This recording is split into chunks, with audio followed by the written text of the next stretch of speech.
Hello everyone, welcome to electrical department.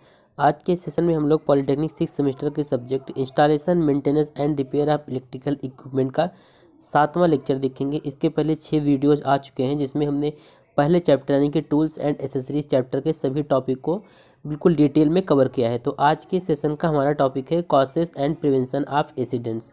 मतलब accident के कौन कौन से कॉसेस होते हैं, मतलब कारण होते हैं, और उनकी रोकथाम के लिए मतलब प्रिवेंशन के लिए कौन कौन से रूल्स होते हैं, तो इसको देखेंगे। तो आइए आज के सेशन को अब हम स्टार्ट कर लेते हैं। तो आज के सेशन के टॉपिक को हम स्टार्ट करते हैं। तो सबसे पहला आपका पढ़ना है आपको causes and prevention of accidents. तो एक्सीडेंट का मतलब क्या होता है और इसके कौन कौन से कारण होते हैं जिसकी वजह से किसी भी इंडस्ट्री में एक्सीडेंट हो जाता है, और अगर उनका रोकथाम करना हो तो कौन कौन से रूल्स को फॉलो करना होगा। तो देखिए, सबसे पहले ये जानते हैं कि एक्सीडेंट होता क्या है किसी भी इंडस्ट्री के लिए। तो किसी भी इंडस्ट्री में जब कोई अचानक या अप्रत्याशित, मतलब जिसका कोई पहले से कुछ पता ना हो, अचानक में कोई घटना घट जाती है जिससे क्या होता है उस इंडस्ट्री में जो भी काम हो रहा होता है उसमें क्या होता है वो बाधित हो जाता है, वो अचानक काम रुक जाता है। तो इसी को क्या कहा जाता है, एक्सीडेंट कहा जाता है। तो कहने का मतलब हम कह सकते हैं कि जो एक्सीडेंट होता है एक अनप्लान्ड और अनकंट्रोल्ड घटना होती है जिसके परिणाम स्वरूप किसी भी जो इंडस्ट्री में वर्कमैन होते हैं, श्रमिक होते हैं, उनको चोट लग जाता है। तो उद्योग में जो जो दुर्घटनाएं होती हैं वो अक्सर इसी कारण से होती हैं कि उद्योग में जो भी मशीन वगैरह लगे होते हैं उनके जैसे गतिज भाग जो मतलब कि मूव करते हैं, जैसे गियर हो गया, बेल्ट, पुल्ली आदि के कारण ये सब एक्सीडेंट होता है। तो कहने मतलब एक्सीडेंट जो है एक अनप्लान्ड, मतलब पहले से मतलब कि एबनॉर्मल होता है, मतलब अचानक से हो जाता है। और इसमें क्या होता है जो जो भी इंडस्ट्री में कार्य हो रहा होता है वो काम बाधित होता है, और जो श्रमिक उस इंडस्ट्री में कार्य कर रहे होते हैं या उस मशीन पर कार्य कर रहे होते हैं उनको चोट लग जाता है। और जो इंडस्ट्री में एक्सीडेंट्स होते हैं वो मशीनों के गतिज भाग के कारण होते हैं। वैसे तो एक्सीडेंट होने अगर हम चाहते हैं कि किसी भी इंडस्ट्री में एक्सीडेंट जैसी दुर्घटना ना हो, एक्सीडेंट ना हो, तो इसके लिए सबसे पहले हमको उसका कारण पता करना आवश्यक होगा कि एक्सीडेंट किन किन कारणों से हो सकता है। तो हम देखेंगे कि कासेस ऑफ एक्सीडेंट के कौन कौन से कारण हैं। आप यहाँ पर देख सकते हैं हमने कुछ एक्सीडेंट के कुछ कारण को निम्नवत किया है। तो दुर्घटना होने के निम्न कारण हो सकते हैं जैसे इलेक्ट्रिकल कॉसेस, इलेक्ट्रिक की वजह से भी दुर्घटनाएं हो सकती हैं। पर्सनल फैक्टर, मतलब कि आप खुद भी गलती करेंगे तो भी एक्सीडेंट हो सकता है। और तीसरा है अनसेफ एक्ट। कहने का मतलब अगर आप जो भी इंडस्ट्री में जो भी एक्टिव मतलब जो भी कार्य करना है उस हिसाब से आप काम नहीं करेंगे तो इसको बोला जाता है अनसेफ एक्ट। मतलब अनसेफ मतलब बिना सुरक्षित वाले कार्य करेंगे तो भी एक्सीडेंट हो सकता है। और चौथा है आपका मूविंग पार्ट ऑफ मशीन। तो मशीन के जो मूविंग पार्ट जैसे मैंने बताया गियर, पुल्ली, बेल्ट, तो इन सब की वजह से क्या होता है एक्सीडेंट हो सकता है। और अगला है अनसेफ फिजिकल कंडीशन। तो अगर इसको पहले भी बता चुके हैं, सेफ्टी रूल में आपको बता चुके हैं कि अगर आप इंडस्ट्री में कोई भी वर्कमैन या श्रमिक कार्य कर रहा है तो उसको मतलब कि हिसाब, मतलब कि जिस हिसाब अपने हाथों में घड़ी वगैरह का प्रयोग नहीं करना चाहिए। तो ये होता है आपका अनसेफ फिजिकल कंडीशन। तो अनसेफ फिजिकल कंडीशन की वजह से भी एक्सीडेंट हो सकता है। तो अगर एग्जाम में ये क्वेश्चंस आता है तो आपको बस इतना लिखना है कि कैसे ऑफ एक्सीडेंट, दुर्घटना के कौन कौन से कारण होते हैं, 3-4 कारण लिखना है और उन कारण को डिटेल में आपको समझाना है।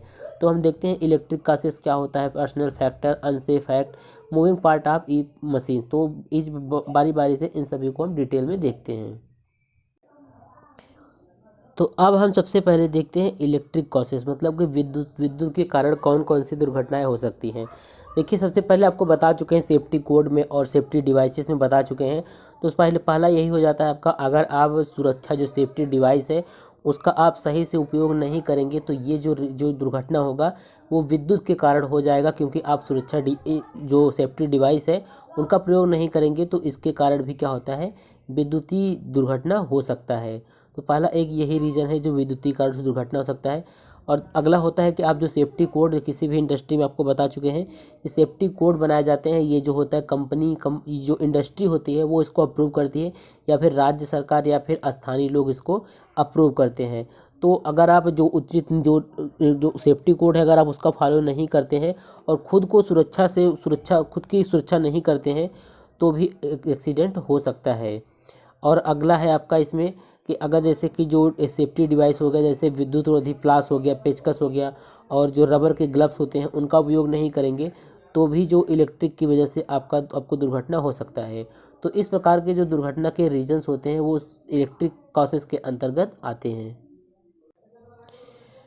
अब अगला है आपका व्यक्तिगत कारणों से दुर्घटना। तो व्यक्तिगत कारणों से व्यक्तिगत कारण में कौन कौन से कारण आते हैं जिनकी वजह से एक्सीडेंट हो सकता है। पहला देखिए रीज़न होता है इसमें आपका कि श्रमिक की आयु। अगर श्रमिक की आयु ज़्यादा है तो उस मतलब कि उस इंडस्ट्री में कार्य करने के लायक अगर वह नहीं है, उसका एज ज़्यादा हो गया है, तो इस कारण से भी दुर्घटना हो सकता है। अगर श्रमिक का स्वास्थ्य अच्छा नहीं है तो भी दुर्घटना हो सकता है।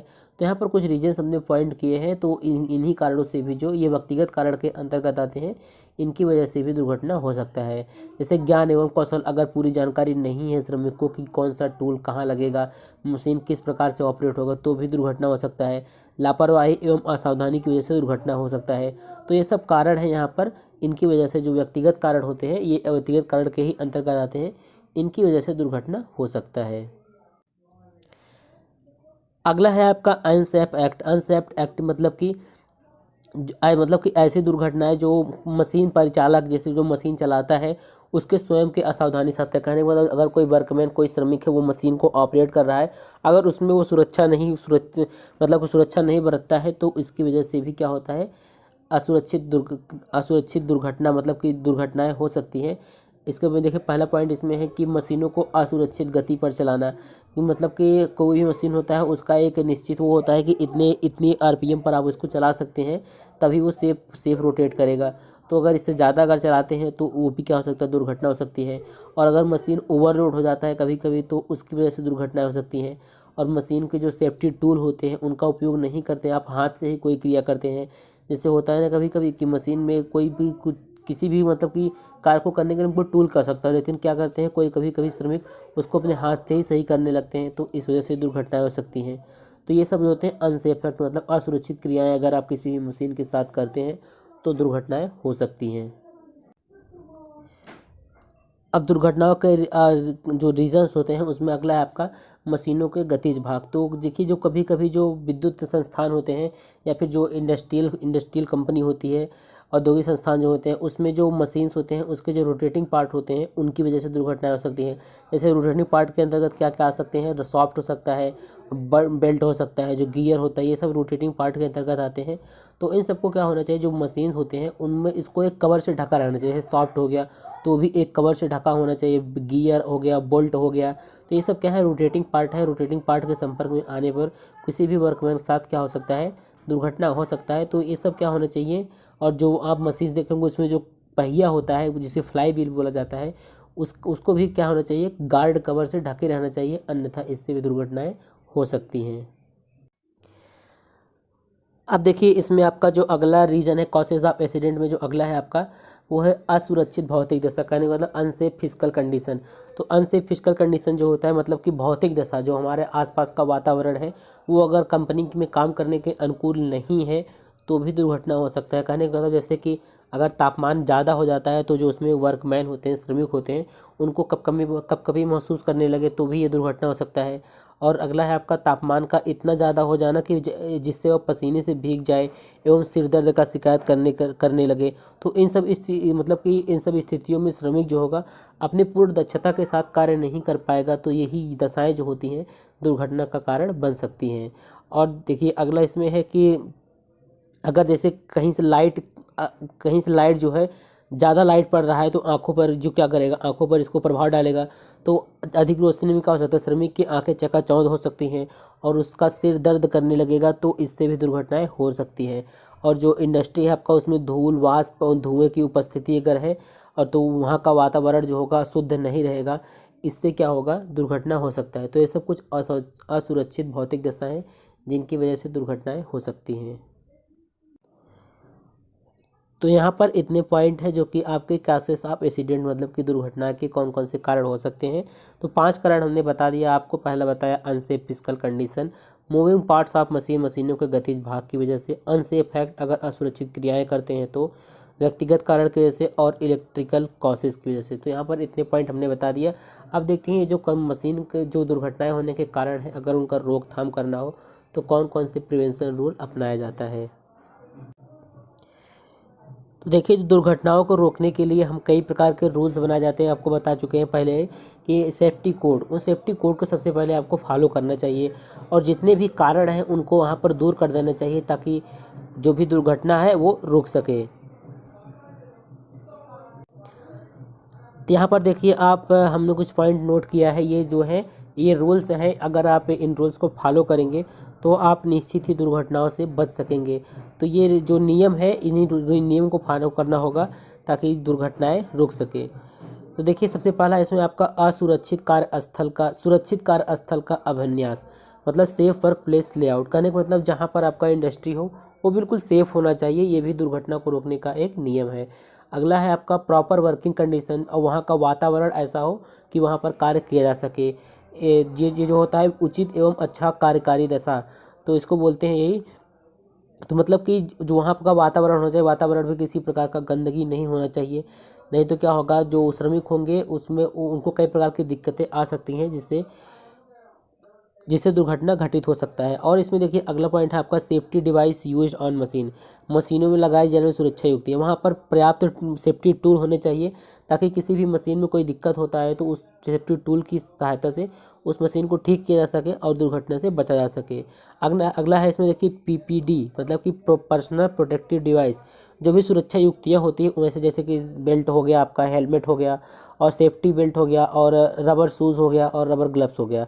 तो ये सब कुछ सेफ्टी डिवाइस से इन डिवाइस को होना चाहिए वहाँ पर ताकि दुर्घटना से बचा जा सके। और अगला है इसमें देखिए प्रिकॉशन अगेंस्ट फायर, करने का मतलब आग से बचाव के लिए जो अग्निशामक यंत्र होता है वहाँ पर भी उपलब्ध होना चाहिए ताकि किसी प्रकार का दुर्घटना हो या दुर्घटना से बचा जा सके।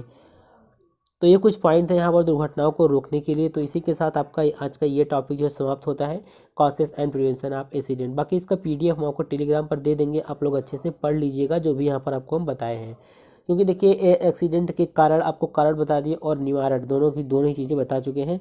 तो हम मिलते हैं अगले वीडियो में एक नए टॉपिक के साथ। जो आपका अगला टॉपिक होगा वो होगा artificial respiration of electrocuted person, मतलब अगर किसी व्यक्ति को विद्युत शॉक लग जाता है, इलेक्ट्रिक शॉक लग जाता है तो उसको मतलब कि आर्टिफिशियल रिस्पायरेशन कैसे देंगे।